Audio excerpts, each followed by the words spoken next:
Estamos aqui com provavelmente o último episódio da nossa série de reviews das Bíblias que eu tenho aqui em casa. Eu tenho aqui em casa uma modesta coleçãozinha com várias edições e traduções bíblicas que eu vim adquirindo nos últimos 10 anos ou mais. E o meu objetivo aqui com essa série é explicar um pouquinho de como surgiu cada edição, qual é a tradução e linguagem que elas usam, o que é que tem dentro delas além da palavra de Deus, tipo notas de rodapé, textos explicativos, mapas, e qual é a utilidade de todas essas coisinhas para o nosso dia a dia, para a nossa vida de estudos e de crescimento na fé, a fim de que você possa assistir a todos os vídeos desta playlist e finalmente decidir qual edição bíblica é a melhor para você adquirir no momento, de acordo com o intuito, que você quer usar essa edição. Afinal, gente, tem Bíblia para todo tipo de situação. Bíblia para leitura corrida, Bíblia para oração,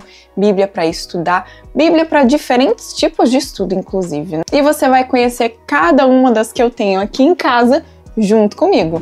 Olá, pessoal, tudo bom com vocês? Eu sou Ana Luísa, sejam bem-vindos ao meu canal. Eu sou católica e por aqui eu compartilho um pouco da minha fé com vocês. Então, se vocês gostam de assuntos como catequese, oração, dia a dia cristão, essas coisas assim, e Bíblias, este canal é o canal para vocês. Então, já aproveita, chuchu, se inscreve aqui embaixo, ativa o sininho para as notificações para não perder nenhum vídeo novo aqui do canal e também deixa um like, porque vídeo completão, tour de Bíblia assim, você só vai encontrar aqui neste canal. Hoje, encerrando todo o nosso tour, é dia de fazer o review da Bíblia mais pedida aqui no canal, e se não for a mais pedida, uma das, que é este calhamaço gigantesco aqui, que é a Bíblia do Peregrino. Eu conheci a Bíblia do Peregrino em 2017, naquele curso de Bíblia que eu fiz na minha paróquia, que vocês estão cansados de ouvir que eu fiz. O meu professor tinha essa Bíblia e ele usava muito durante as aulas, então eu fiquei interessada pelas notas de rodapé que ela tinha. E nesse mesmo ano eu adquiri a minha primeira edição dela, que é essa pequenininha fininha daqui, que tem só o Novo Testamento, porque eu queria fazer a leitura do Apocalipse com ela, não queria fazer com a minha Ave Maria que eu usava na época. E aí eu descobri que para você ler o Apocalipse, você tem que ler o Antigo Testamento, e essa Bíblia aqui não tem o Antigo Testamento para pegar as referências do Apocalipse. Aí eu me lasquei. Enfim, me virei com a Bíbliazinha do Novo Testamento da Bíblia do Peregrino até o ano de 2023, quando eu ganhei essa belezura completinha daqui, de presente de Natal do tio Sérgio, que é o orientador do grupo de jovens que eu frequentava. Se o senhor está assistindo a este vídeo, tio Sérgio, um beijo pro senhor, muito obrigada pelo presente, viu? Desde então, quando eu só tinha a edição com o Novo Testamento, e principalmente depois eu ganhei essa lindeza, maravilha, lindo demais de presente, eu não faço questão de esconder de ninguém de que a Bíblia do Peregrino é a minha Bíblia favorita de estudos de todas, tá bom? E o porquê disso a gente vai descobrir ao longo do vídeo. Agora eu vou trocar de edição para segurar, porque essa daqui é muito pesada, vou pegar a mais levinha. Beleza, estamos aqui com ela em mãos. O responsável por essa edição bíblica é o padre Luiz Alonso Schockel, que além de padre foi acadêmico na Universidade de Salamanca, que até onde eu sei é a mais antiga da Europa, para vocês sentirem o nível de estudos deste homem. E a especialidade do padre Luiz Alonso é a Sagrada Escritura, mais precisamente na literariedade, na literatura do texto sagrado, deixando de lado um pouco todos aqueles aspectos linguísticos, históricos, sociológicos, técnicos assim, e focando nos aspectos narrativos, poéticos e estilísticos da Sagrada Escritura. Por isso, essa é uma tradução que preserva todos os aspectos literários e narrativos e poéticos da Sagrada Escritura, já na adaptação do texto, e as suas notas de rodapé e demais textos anexos visam explicar literariamente toda a composição da Bíblia. Como as outras Bíblias mais populares que a gente já viu, como a Bíblia Ave Maria, a Bíblia da CNBB, a Bíblia do Peregrino tem como base o texto da Tanakh, que é o Antigo Testamento em hebraico, e também da Septuaginta, o Antigo Testamento em grego. Ela também se utiliza do Novo Testamento em grego, que é o texto eclético, Eclético ou crítico? Não vou me lembrar. E também textos da Vulgata Latina. Agora bora pro tour, que eu sei que todos vocês ficam esperando por essa parte. Vou fazer o tour com a edição completa que eu tenho aqui, porque a edição com o Novo Testamento, ela está com a capa soltando e ela é pequenininha, não é a versão completa da Bíblia. Então acho que vale muito mais a pena a gente fazer completão com a Bíblia completa, tá bom? Essa edição que eu tenho aqui é uma de capa cristal, mas ela também está disponível em capa dura, tá bom? E não sei se ela tem nenhuma edição com um zíper, tudo bonitinho, que nem a Bíblia de Jerusalém tem a edição com zíper. Acredito que vocês vão encontrar somente essas duas opções, a capa cristal, que é a capa molinha, ou a encadernada, que é a capa dura. A primeira coisa que a gente vê quando a gente abre essa belezura é um belo de um mapinha. E junto com o meu mapinha está aqui coladinho uma seçãozinha de códigos e cores que eu fiz para quando eu for anotar coisas na minha Bíblia.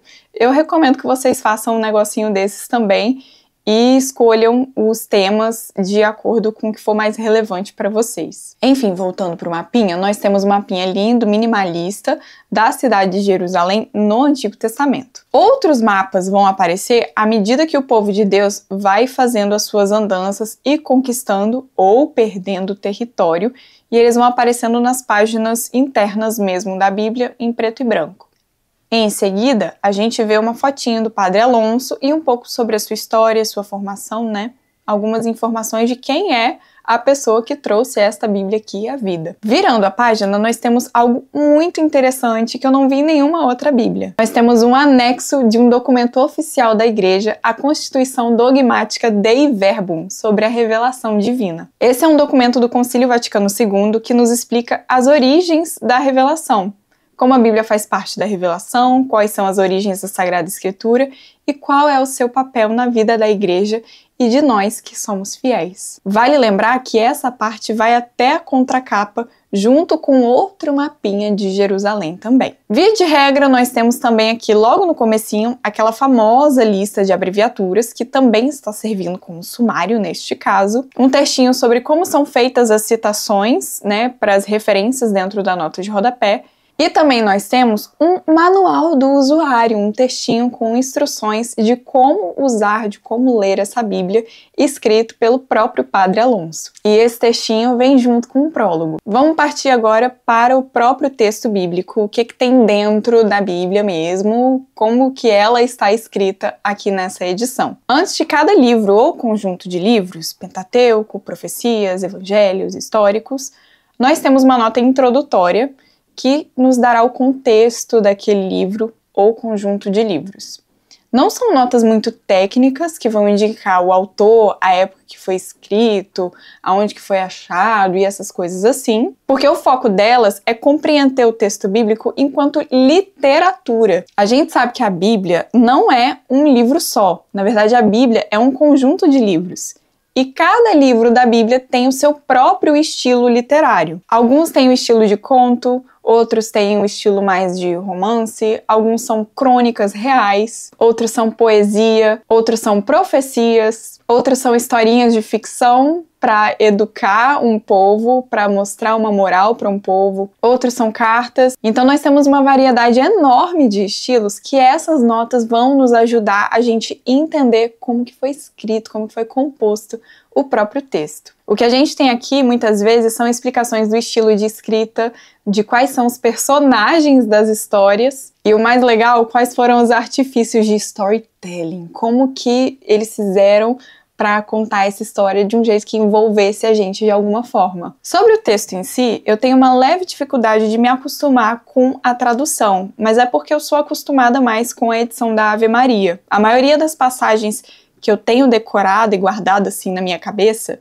são da tradução da Ave Maria ou da tradução da CNBB, que vem do missal, e também do lecionário, então as passagens que eu ouço na missa. E aí eu tenho uma leve dificuldadezinha de entrar no texto por conta da tradução. Mas isso não é em si um problema, é uma questão de acostumar. Eu ainda não sou acostumada com a Bíblia do Peregrino nesse sentido. A adaptação do texto permanece naquele português um pouquinho mais antigo, né? Que eu sempre vou preferir. Eu gosto de Jesus falando em verdade vos digo, em vez de falar, vou meter um papo reto para vocês. E uma coisa interessante é que, assim como na Bíblia da CNBB, ela tem uma reverência muito grande pelo nome de Deus. Então, a gente não vai ver, como na Bíblia de Jerusalém, o nome de Deus sendo escrito como Yahvé. A gente vai ver Senhor. A diagramação dela também é muito boa, em 2 colunas, como de costume.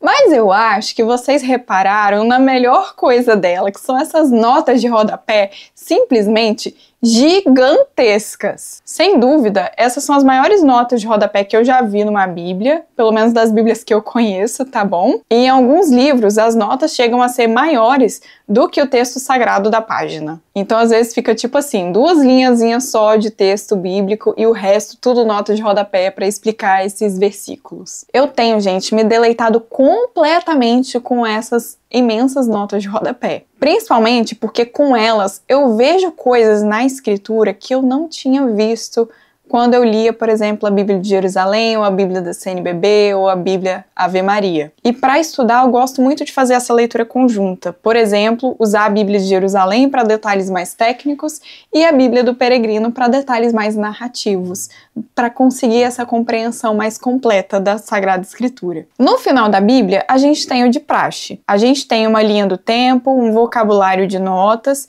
e um índice. Infelizmente, a gente não tem pesos e medidas e outras informaçõezinhas nesse estilo, e eu imagino que seja porque essa Bíblia não é a primeira Bíblia de alguém.